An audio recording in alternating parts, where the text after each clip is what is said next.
একটা আর্টিস্টের ধাপ কিন্তু ফাইনাল ধাপ এটাই থাকে যে সে বড় পর্দায় কাজ করবে। সো যারা এখনো পিছনে পড়ে আছে ধরেন, তারা তো সামনে যেতে পারছে না, তারা এখন আমাকে টান দিতেই পারবে পিছন থেকে। পিছন থেকে যদি আমাকে টেনে ধরে তাহলেই হয়তো আমি আর সামনে যেতে পারবো না। ব্যাপার আছে, আমার কখনো প্ল্যান করে কিছু হয় না, মানে আমার লাইফে হয় না। বাট আলহামদুলিল্লাহ যেই বছরটা গিয়েছে, বলবো না কি কি টার্গেট করেছিলাম, দুইটা ব্যাপার টার্গেট করেছিলাম যে এই দুইটা ব্যাপার এই 2025 সালে শেষ করতে চাই। মেইনলি তিনটা টার্গেট করেছিলাম, দুইটা আলহামদুলিল্লাহ কমপ্লিট করতে পেরেছি। এর মধ্যে একটা ছিল ফিল্ম শুরু করেছি, আরেকটা না বলি, বাট আলহামদুলিল্লাহ কমপ্লিট হয়েছে, আল্লাহর অশেষ রহমত।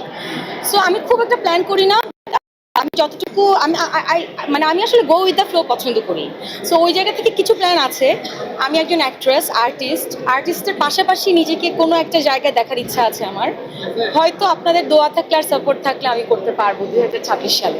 এই যে নেগেটিভিটি বা এই যে বিভিন্ন ধরনের রিউমার ছড়ায় ওগুলো কিভাবে ওভারকাম করেন বা আমার কোনটা দিব আনসার? আচ্ছা ঠিক আছে।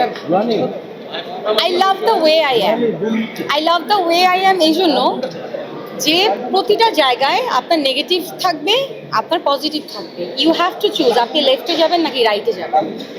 আমরা কিন্তু আর্টিস্ট, আমরা কিন্তু মানুষও। So if there is a negative thing, negative thoughts or negative news and headline, সেটা কিন্তু আমাদেরও খারাপ লাগে, রাইট? আপনি বলে দিয়েছেন কিন্তু ইটস রিউমার। সো প্রথম দিকে আসলে সবারই খারাপ লাগে, এটা চিন্তা করতে, আল্লাহ এটা কেন লিখলো, এটা তো সত্যি না। এখন আমি তো আপনাদেরকে জনে জনে ফোন করে বলতে পারবো না এটা সত্যি না, পারবো? বলেন। সো আমি তারপর ধরে নিয়েছি যে আপনাদের মন গড়া যেটা কথা আপনাদের লেখার ইচ্ছে হবে আপনারা লেখেন, আমার সেটাকে চোখে না দেখলেই হবে বা কান না দিলেই হবে। আমি যেটা করি আলহামদুলিল্লাহ, আমার বাবা হয়তো মেন্টালি অনেক আলহামদুলিল্লাহ স্ট্রং। আমার এগুলো অনেক কিছু এখন আর যাই আসে না। আমার কাছে মনে হয় যে মানুষের নেগেটিভ কথা বলছে, বলুক, এতগুলা মানুষ এতগুলা মন, আমি তো আর আটকাতে পারবো না। সো আমার কাছে মনে হয় আপনাদেরকে এতটুকুই বলবো নতুন বছরে যে সবাই যা লিখবেন, যা চিন্তা করবেন, যা বলবেন, একটা মানুষের সত্যতা জেনে বলবেন এবং লিখবেন। কারণ কোনটা সত্য কোনটা মিথ্যা হয়তো এটা আপনারাও জানেন, বাট আপনারা তারপরেও লেখেন, আপনাদের ভাল লাগে তাহলে আপনাদের হয়তো নিউজটা হাইলাইট হয়। না না না না রিউমার থাকে। আমি যেমন ফিল্ম যখন করি, আমি কি সিঁড়ি দিয়ে উঠছি, একটা আর্টিস্টের ধাপ কিন্তু ফাইনাল ধাপ এটাই থাকে যে সে বড় পর্দায় কাজ করবে।